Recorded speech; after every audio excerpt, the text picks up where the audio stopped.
আগে মেয়ের গলায় মালা পরিয়ে দে, তারপর অন্য কথা। আমি কি তোমার চাকর যে সব কথাই তোমার শুনতে হবে? কোনো কথাই আজকে তোমার শুনবো না। ধুৎ!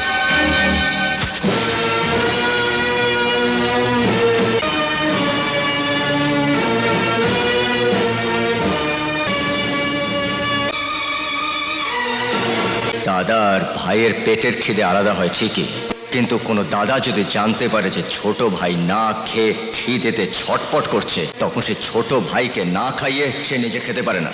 যে দাদা তোকে মানুষ করেছে, এতদূর লেখাপড়া শিখিয়েছে, সেই দাদার কথা অমান্য করে তুই তোর এই বিয়ের মালাটা ছুঁড়ে ফেলে দিয়েছিস।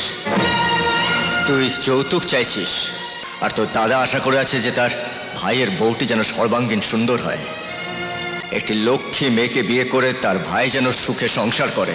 দাদাই বলুক আর যেই বলুক, কারো কথাই আজকে আর শুনবো না। দাদা যদি বলে বিষ খেতে, বিষ খেতে হবে আমাকে।